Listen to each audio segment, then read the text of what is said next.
नमस्कार मित्र आणि मैत्रिणींनो, गटारी अमावस्येच्या तुम्हाला खूप खूप शुभेच्छा। गटारी म्हटलं की चिकन हे आलंच आणि त्याच करता आज आपण बघणार आहोत सुक्क चिकन आणि झणझणीत रस्सा। मागच्या वर्षी चिकन बिर्याणीची रेसिपी टाकली होती आणि खूप छान प्रतिसाद आला। पाहिली नसेल तर लिंक डिस्क्रिप्शन बॉक्स मध्ये देते, नक्कीच जाऊन पहा।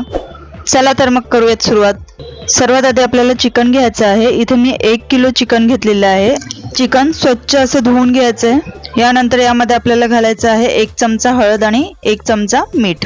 सोबत आलं आणि लसूण मी इथे ठेचून घेतलं होतं, ते 1 चमचा टाकते। आता हळद मीठ आणि लसूण आलं पेस्ट ही व्यवस्थित चिकनला लावून घ्यायची आहे। आता चिकनला आपल्या हळद मीठ लावून झालंय, हे मी अर्ध्या तासासाठी फ्रीज मध्ये ठेवून देणार आहे। तोपर्यंत आपण चिकन साठी मसाला बनवून घेऊयात। मसाला बनवण्याकरता सर्वात आधी आपल्याला घ्यायचे आहेत 10 ते 12 काळी मिरी, 8 ते 9 लवंग घ्यायचे आहेत।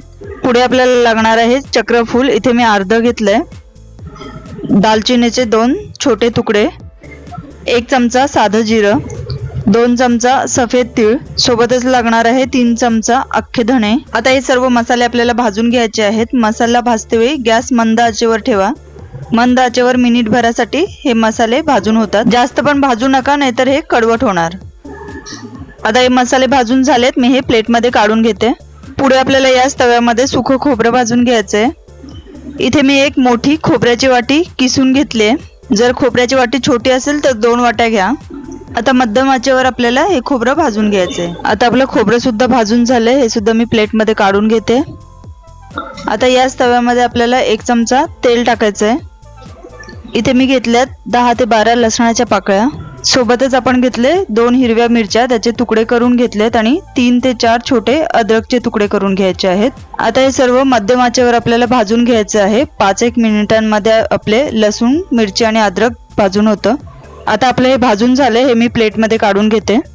पुन्हा 1 चमचा तेल तव्यामध्ये टाकायचं आहे आणि यामध्ये आपल्याला आता कांदा भाजून घ्यायचा आहे। इथे मी 4 मध्यम आकाराचे कांदे घेतलेत। दाखवलेल्याप्रमाणे कांद्याचे स्लाइस करून घ्यायचे आहेत आणि कांदा सुद्धा आपल्याला तांबूस रंग येईपर्यंत छान असा भाजून घ्यायचा। इथे बघू शकता तुम्ही, या प्रकारे कांदा भाजून घ्यायचा आहे। आता कांदा भाजून झालाय, हे सुद्धा मी प्लेट मध्ये काढून घेते। आता ज्या सर्व गोष्टी भाजून घेतल्या होत्या त्या सर्व मी एका प्लेट मध्ये काढून घेतल्यात। आता कांदा आणि बाकीच्या सर्व गोष्टी मिक्सर मध्ये घालून त्याचा मसाला बनवून घ्यायचा आहे। इथे बघू शकता तुम्ही, आपला मसाला तयार झालेला आहे। यामध्ये मी थोडी कोथिंबीर सुद्धा घेतली आहे। आता आपण रश्श्यासाठी फोडणी देऊन घेऊयात। फोडणीसाठी इथे मी एक पातेलं गरम करून घेतलंय आणि यामध्ये आपण 1 पळी तेल घातलंय। तेल थोडं गरम झालं की यामध्ये कांदा घालायचा आहे। इथे मी 1 मध्यम आकाराचा कांदा बारीक चिरून घेतलाय। कांदा तेलामध्ये चांगला परतून घ्यायचा आहे। आता कांदा तेलामध्ये चांगला परतला की यामध्ये आपल्याला चिकन घालायचंय। जे हळद मीठ लावून चिकन ठेवलं होतं त्यातलं मी जवळजवळ 300 ग्राम चिकन यामध्ये घालते। आता चिकन चांगला रंग बदलेपर्यंत 2-1 मिनिट तेलामध्ये फ्राय करून घ्यायचंय। आता इथे बघू शकता तुम्ही, चिकनचा रंग बदलला आहे। आता आपण या स्टेजला यावर झाकण ठेवायचं आहे आणि झाकणावर पाणी घालायचं आहे। चिकन मध्ये पाणी घालायचं नाही।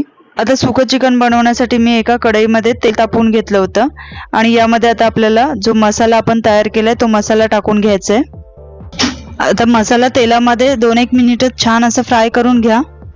मसाला फ्राय करून झाला की यामध्ये घालायचा आहे कांदा लसूण मसाला। कांदा लसूण मसाला मी इथे 4 चमचा घालते आणि 2 चमचा मिरची पावडर टाकायची आहे। तिखटचं प्रमाण तुम्ही तुमच्या आवडीनुसार कमी जास्त करू शकता।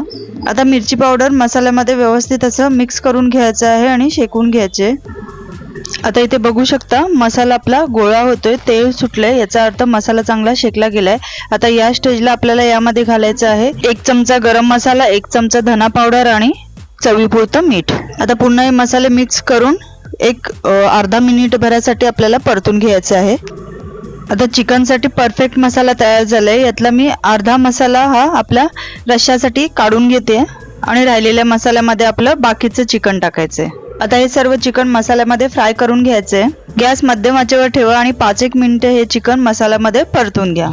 आता चिकन मसाल्यामध्ये छान असं परतून झालंय। आता यामध्ये पाव ग्लास कोमट पाणी घालायचं आहे। या स्टेजला लगेचच जास्त पाणी घालायचं नाही। इथे बघू शकता तुम्ही, मी थोडंच गरम पाणी घातलंय। मिक्स करून घेऊयात। आता यावर झाकण घालायचं आहे आणि झाकणामध्ये आपल्याला पाणी टाकायचं आहे, जेणेकरून चिकन खाली चिकटणार नाही। 5-1 मिनिटांनी आपण रश्श्यावरची प्लेट काढून बघणार आहोत। इथे बघू शकता तुम्ही चिकनला छान असं पाणी सुटले. थोडं हलवून घ्यायचं आणि या स्टेजला प्लेटवर जे आपण पाणी ठेवलं होतं ते यामध्ये घालायचं आहे. याच प्रकारे प्लेटवर थोडं थोडं पाणी ठेवून रश्यामध्ये घालायचं आहे. जेवढं पाणी तुम्हाला गरजेचं आहे तेवढं पाणी घाला. आता पुन्हा आपण प्लेटवर पाणी ठेवूयात. आता आपण सुखा चिकनवरचं झाकण काढून घेऊयात. वाव, मस्तच. हलवून घेऊयात. किती छान रंग आलाय तुम्ही बघू शकता. आता 5 मिनिटांसाठी आपण हे चिकन ठेवलं होतं. हलवून झाल्यानंतर या स्टेजला यामध्ये पाणी घालायचं आहे. जे आपण झाकणाच्या वरती पाणी ठेवलं होतं ते पाणी मी यामध्ये घालून घेते. जवळजवळ अर्धा ग्लास पाणी मी यामध्ये घालते. आता पाणी घालून झालं की थोडं हलवून घ्यायचं आणि याच्यावर झाकण टाकायचं. हे आता आपल्याला 15 मिनिटांसाठी झाकण ठेवून शिजू द्यायचंय. झाकणावर थोडं पाणी सुद्धा ठेवायचंय. आता आपण रसा बघून घेऊयात. मला जेवढं गरजेचं आहे तेवढं मी गरम पाणी टाकून घेतलंय. इथे बघू शकता रशाला छान अशी उकळी आली आहे आणि आपलं चिकन सुद्धा चांगले शिजले. आता आपला हा अळणी रसा तयार झालाय. आता या स्टेजला आपल्याला यामध्ये मसाला टाकून घ्यायचा आहे. आपण जो अर्धा मसाला काढून घेतला होता तो मसाला मी यामध्ये घालते. मसाला टाकल्यानंतर लगेचच हलवून घ्यायचं आहे. आता जर तुम्ही जास्त प्रमाणात करणार असेल तर थोडं मीठ सुद्धा टाका. मी आता मीठ टाकत नाही कारण मसाल्यामध्ये सुद्धा मीठ आहे आणि चिकनला सुद्धा मीठ बरंच लावलं होतं.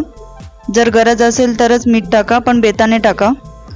आता उरलेला सर्व मसाला मी यामध्ये टाकून घेते. मसाला टाकल्यानंतर 2-1 मिनिट चांगलं हलवून घ्यायचं आहे, नाहीतर मसाल्याच्या गुठल्या होण्याची शक्यता असते. आता हलवून झालं की पुन्हा 5 मिनिटांसाठी झाकण टाकून घ्यायचं आहे. 5 मिनिटं झालेत, झाकण काढून बघूयात. खूपच छान असा आपला रसा तयार झालाय. तरी सुद्धा छान आले आणि रंग सुद्धा छान आलाय. आता या स्टेजला यामध्ये बारीक चिरलेली कोथिंबीर घालून घ्यायची. थोडं हलवून घ्यायचं. एक उकळी आली की गॅस बंद करायचा. आपला छान असा रस्सा तयार झालाय. आता सुक्या चिकनला सुद्धा 15 मिनिटं झालेले आहेत. आपण झाकण काढून घेऊयात. खूपच छान सुकं चिकन सुद्धा झालंय. आता मला यामध्ये थोडी ग्रेव्ही पाहिजे होती म्हणून मी थोडं पातळ ठेवलंय. तुम्हाला एकदम सुकं करायचं असेल तर पाणी आटवलं तरी सुद्धा चालेल. आता हे चिकन सुद्धा आपलं छान असं शिजलंय. यावर सुद्धा कोथिंबीर बारीक चिरून घालायची आहे आणि गॅस बंद करायचा आहे. आपलं छान असं सुकं चिकन आणि झणझणीत रस्सा तयार झालाय. रेसिपी आवडली असेल तर प्लीज चॅनलला सबस्क्राईब करा, लाईक करा, शेअर करा आणि बेल आयकन नक्कीच प्रेस करा, जेणेकरून अशा छान छान रेसिपी मी तुमच्यासाठी घेऊन येईल.